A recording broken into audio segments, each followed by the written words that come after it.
이 새벽에 주 앞에 나오신 분들을 진심으로 환영합니다. 찬송가 314장 찬양 드리겠습니다.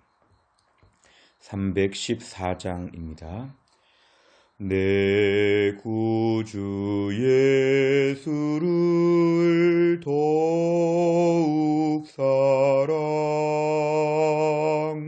엎드려 비는 말 들으소서. 내 진정 소원이 내 구주 예수를 더욱 사랑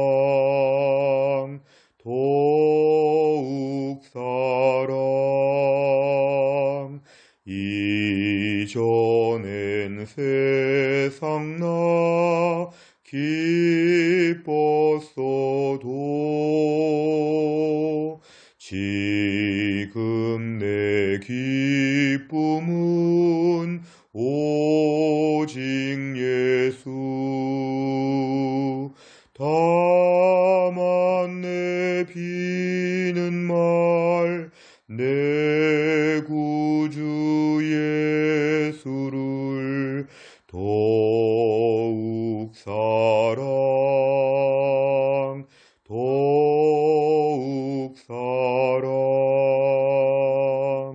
이 세상 떠날 때 찬양하고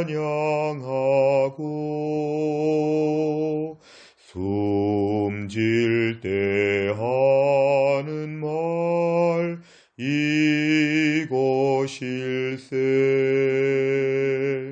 다만 내 비는 말 내 구주 예수를 더욱 사랑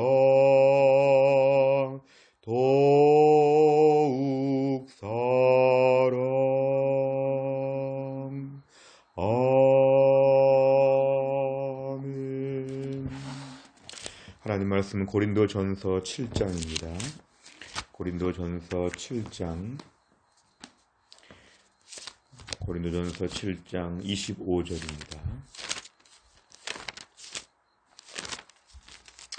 고린도전서 7장 25절 페이지로는 270페이지가 되겠습니다. 고린도전서 7장 25절부터 35절까지의 말씀, 고린도전서 7장 25절부터 35절까지의 말씀 다 같이 읽겠습니다. 처녀에 대하여는 내가 주께 받은 계명이 없으되 주의 자비하심을 받아서 충성스러운 자가 된 내가 의견을 말하노니 내 생각에는 이것이 좋으니 곧 임박한 환난으로 말미암아 사람이 그냥 지내는 것이 좋으니라. 네가 아내에게 매였느냐 노이기를 구하지 말며 아내에게서 노였느냐 아내를 구하지 말라. 그러나 장가가도 죄짓는 것이 아니요 처녀가 시집가도 죄짓는 것이 아니로되 이런 이들은 육신의 고난이 있으리니 나는 너희를 아끼노라. 형제들아 내가 이 말을 하노니 그 때가 단축하여진 고로 이후부터 안에 있는 자들은 없는 자 같이 하며 우는 자들은 울지 않는 자 같이 하며 기쁜 자들은 기쁘지 않은 자 같이 하며 매매하는 자들은 없는 자 같이 하며 세상 물건을 쓰는 자들은 다 쓰지 못하는 자 같이 하라. 이 세상의 외형은 지나감이니라. 너희가 염려 없기를 원하노라. 장가가지 않은 자는 주의 일을 염려하여 어찌하여야 주를 기쁘시게 할까 하되 장가간 자는 세상 일을 염려하여 어찌하여야 아내를 기쁘게 할까 하여 마음이 갈라지며 시집가지 않은 자와 처녀는 주의 일을 염려하여 몸과 영을 다 거룩하게 하려 하되 시집간 자는 세상 일을 염려하여 어찌하여야 남편을 기쁘게 할까 하느니라. 내가 이것을 말하면 너희의 유익을 위함이요 너희에게 올무를 놓으려 함이 아니니 오직 너희로 하여금 이치에 합당하게 하여 흐트러짐이 없이 주를 섬기게 하려 함이라. 아멘. 오늘 사도 바울은 이 고린도 교회 편지를 쓰면서 고린도 교회 안에 많은 문제들에 대하여 일정한 책망도 하고 또 일정한 교훈을 통해 바로 잡으려고 했습니다. 특별히 최근에 이어지는 계속적인 내용의 핵심은 성적인 범죄에 대하여서 믿음을 지키고 교회를 지켜야 한다는 것을 강조합니다.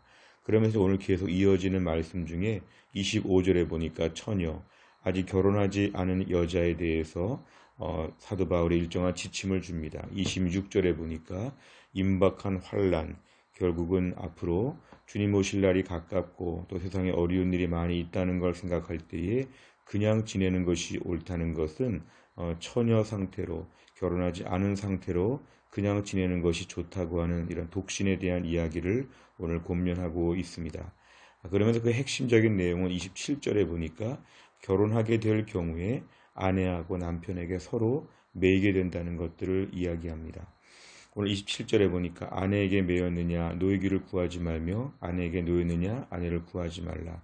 결국 지금 있는 모습 그대로 살라는 것입니다.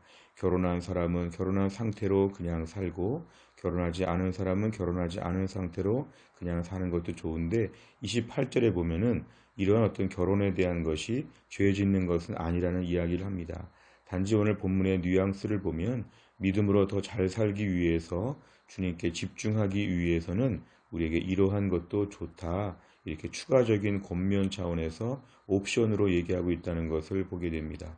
28절에 보면 결혼한 자들은 고난이 있다. 이 고난은 신앙적으로 어려움이 있을 것이고 그만큼 더 마치 모래주머니를 차고 뛰는 것처럼 신앙생활에 어려움이 있을 수 있기 때문에 너희가 감당할 수 있어야 된다. 이렇게 사랑스러운 마음으로 오늘 본문을 이야기합니다.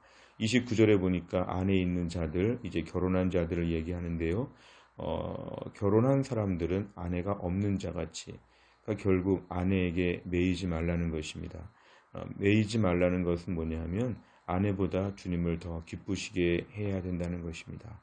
아내가 있기 때문에 즐거운 시간도 있고 함께 위로도 받고 편안한 시간들이 있지만 때로는 그 일 때문에 신앙생활에 지장이 없도록 주의하라는 것입니다. 30절, 31절에 보면은 세상에서 모든 걸 다 가지고 있어도 꼭 가지고 있다고 다 써야 되는 것이 아니라 없는 자같이 약한 자같이 그렇게 세상의 것들을 봐야 한다. 31절까지를 보면 세상에 대한 안목에 있어서 그렇게 절대적으로 집착하거나 매일 필요가 없다. 세상의 외형은 점점 더 다 지나가고 있다는 것을 오늘 강조하고 있습니다. 그러면서 32절에 보니까 오늘 독신에 대한 이야기를 오늘 그 이유를 조금 더 설명합니다. 뭐냐 하면 장가가지 않은 자, 남자 청년들을 얘기하죠. 장가가지 않은 미혼의 남성들에게 있어서는 정말 믿음이 있다면 1차적인 관심사는 어떻게 하여야 주를 기쁘시게 할까? 이게 1순위가 분명히 된다는 것입니다. 솔직하게 우리가 그럴 수 있죠. 예수를 처음 만났을 때 아니면 신앙의 전성기 때 주님을 기쁘시게 해야 되겠다 이런 결심이 분명할 수 있는데 33절 그런 사람들이 장가를 가게 돼 결혼하게 되면 남자에게 있어서 세상 일을 염려한다. 이것은 가정사에 있어서 가장으로서의 책임감이 있기 때문에 가정에 대한 많은 것들을 염려하게 되고 또 아내를 기쁘게 하는 아내가 얼마나 사랑스럽습니까? 아내를 사랑스럽게 보고 좋게 해줘야 되는 물론 그 마음은 아름다운 마음이지만 34절에 보니까 마음이 갈라진다 그랬습니다. 마음 여기서는 그의 관심사가 갈라지게 된다. 둘 다 중요한 일이죠. 가정을 지키는 일과 신앙을 지키는 일.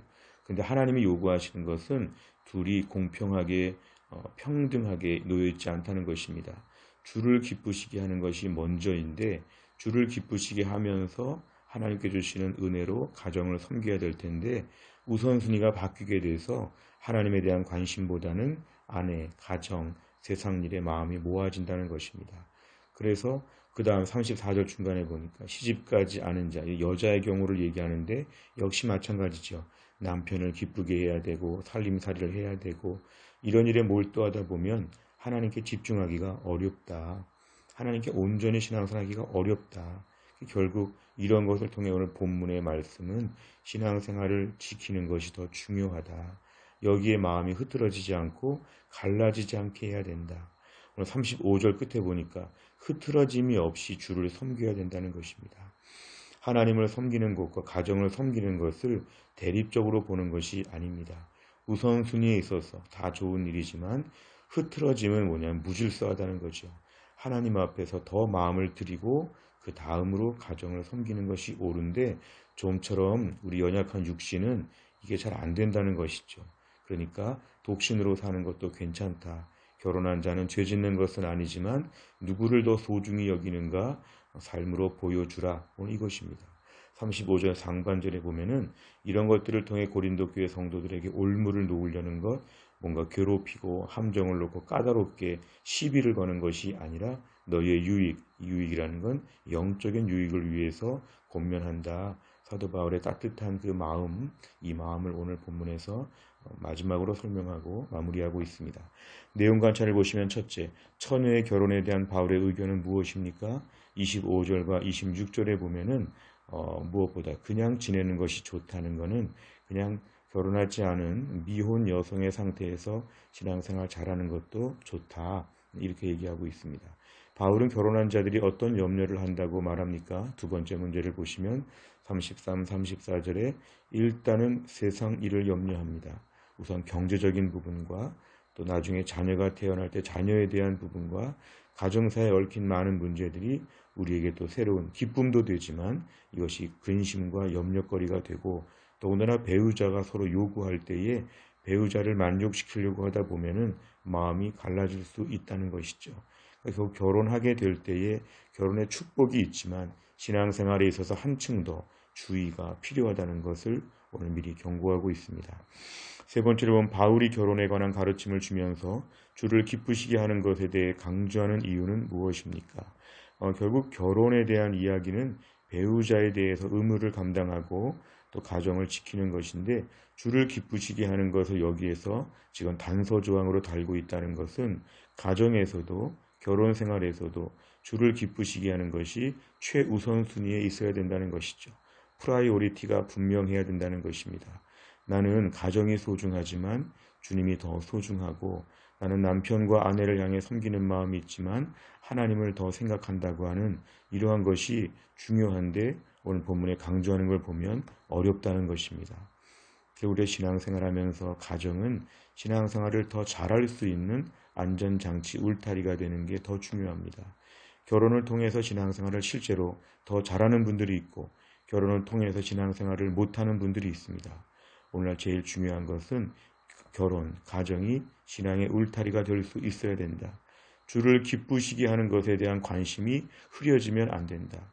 자칫하면 가정 안에서 행복하고 즐겁게 잘 지내는 것이 일생일대의 나의 과업이 되면 신앙생활, 봉사, 선교, 전도, 순종은 멀어지게 됩니다. 오늘날 우리 결혼에 대한 것을 얘기를 하면서 가정이 중요하지만 가정 안에서 믿음의 기준이 더 중요하다. 우리 가정이 행복하고 서로 기분 맞춰주느라고 믿음이 약화되지 않게 하여 주시고 하나님을 더 잘 경외하는 믿음의 가정 되게 하여 주옵소서. 이것을 위해서 우리가 기도해야 됩니다. 다시 우리가 한 가지 더 추가적으로 얘기하면 주를 기쁘시게 하면 가정이 결코 불행하지 않습니다.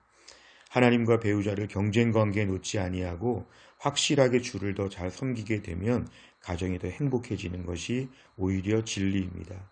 그래서 우리가 결혼에 집중하고 가정에 집중하게 되면 신앙생활이 소홀히 여겨지게 되면서 하나님과는 멀어지게 되는데 의외로 가정에서 사고가 벌어지고 가정 안에서 문제가 벌어집니다. 생각하고 예상할 만한 행복이 오지 않고 꼬이고 꼬일 때가 많지요.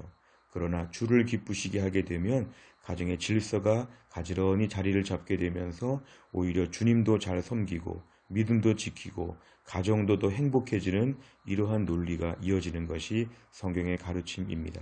결국 우리 가정에서조차도 주를 기쁘시게 하는 것이 더 중요함을 우리가 분명히 알아야 합니다.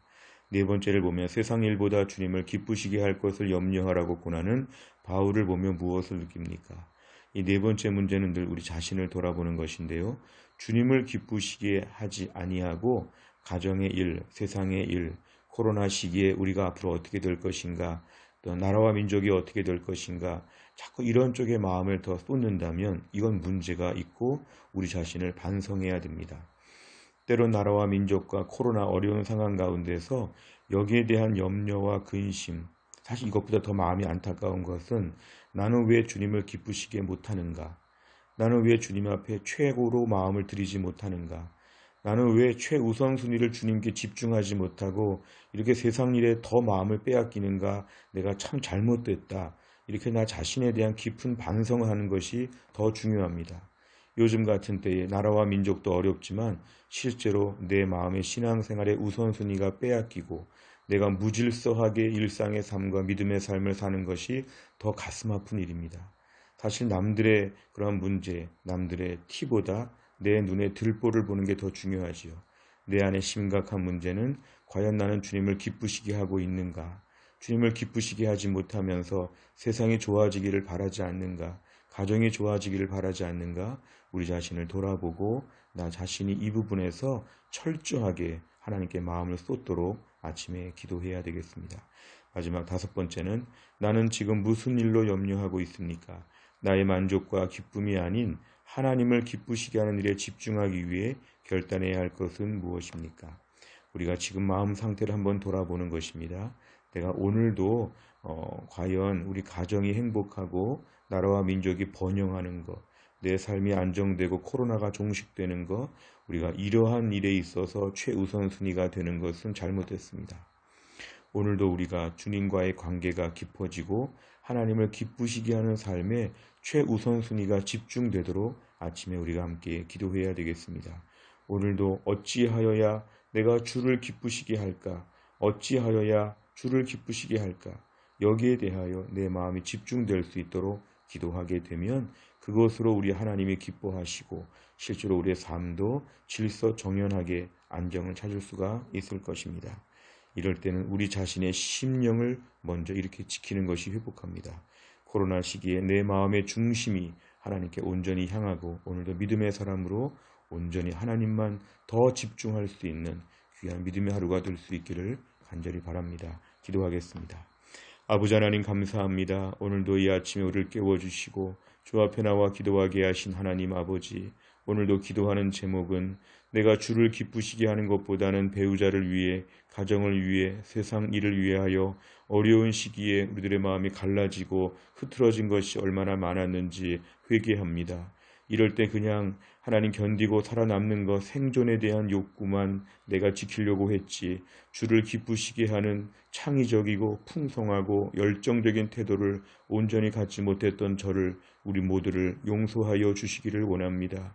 이 시기에 하나님을 기쁘시게 할 방법이 무엇인지, 지금 이대로 이 상태에서 오늘도 어떻게 해야 우리 주님이 기뻐하실지 우리 주님의 마음을 헤아리고 하나님 앞에 독대하는 인생이 될 수 있도록 도와주시기를 원합니다. 우리의 시야를 가리는 것들이 많지만 오늘도 눈을 들어 선명하게 주님을 바라보게 하여 주시고 주님이 기쁘시다 기쁘시다 하는 것을 오늘도 최대의 관심사로 삼고 그 다음에 나머지 것들을 그 다음 2순위, 3순위로 정리할 수 있는 믿음의 하루가 되게 하여 주옵소서. 하나님의 사회적 거리두기 2단계로 교회 안의 모든 공예배가 온라인으로 대체가 되고 있을 때 온라인 예배를 통해서도 하나님을 경배하며 하나님을 만나게 하여 주옵소서. 이 시기에 성도들이 마음이 이렇게 붕 뜨지 않게 하여 주시고 이럴 때 집중하여 차분하게 마치 교회당에 나와서 하나님께 예배하는 것처럼 마음이 온전히 모아지게 하여 주시고 해송교회에 등록한 성도들 한 명 한 명 이때 잃어버리지 아니하도록 믿음 빼앗기지 아니하도록 하나님이 돌보아 주옵소서. 어려운 시기에 코로나 질병이 속히 잠잠해지게 하여 주시고 이번 한 주간 동안에 하나님 아버지 300명 400명대의 숫자가 100명 이하로 떨어지고 종식되어 없어질 수 있도록 하나님이 함께하여 주옵소서. 나라와 민족을 걱정하며 염려할 때가 많지만 이제 주님 앞에 맡기고 신뢰합니다. 나라와 민족을 향해서 체념했던 모든 것들을 용서하여 주시고 하나님 아버지께서 이 나라 이 민족 선교사님들이 피 흘려가며 복음 전하고 우리 또한 믿음의 선조들이 그렇게 하나님 앞에 나와 밤낮으로 기도원에서 눈물 흘려가며 금식하며 기도하며 지켜왔던 우리 민족 하나님 반드시 잘 되게 하실 것을 믿습니다. 우리를 정결케 하시는 이스라엘로 치면 이 70년의 복역기각 같은 이 코로나 시기를 너끈히 감당하게 하여 주시고 거룩하게 정결하게 온전하게 만드사 더 아름다운 형상으로 빚어가실 토기장이 되신 하나님을 분명히 믿음의 눈으로 바라보게 하여 주옵소서. 한국교회가 약화되지 않게 하여 주시고 감정적으로 대처하거나 거칠게 비상식적인 집단처럼 교회가 보여지지 아니하고 이 사회 모두에게 존경받을 수 있는 지도자와 같은 교회가 될 수 있도록 한국교회 영적인 권위와 품격이 회복되게 하여 주옵소서. 한 주간도 하나님께서 우리 가운데 은혜 주실 것을 믿사오며 예수님의 이름으로 기도하옵나이다. 아멘. 우리가 오늘은 월요일이 되었습니다. 우리 월요일날 기도할 제목은 교회 비전들을 위하여 기도합니다. 우리 교회 100대 기도 제목의 15번부터 28번까지를 보면 우리 교회가 이런 교회가 되게 하여 주옵소서. 교회 비전을 위하여 기도해 주시기를 바랍니다. 주기도문 하겠습니다. 하늘에 계신 우리 아버지여, 이름이 거룩히 여김을 받으시오며 나라 임하옵시며 뜻이 하늘에서 이룬 것 같이 땅에서도 이루어지이다. 오늘날 우리에게 일용할 양식을 주옵시고 우리가 우리에게 죄 지은 자를 사하여 준 것 같이 우리의 죄를 사하여 주옵시고 우리를 시험에 들게 하지 마옵시고 다만 악에서 구하옵소서. 대개 나라와 권세와 영광이 아버지께 영원히 있사옵나이다. 아멘.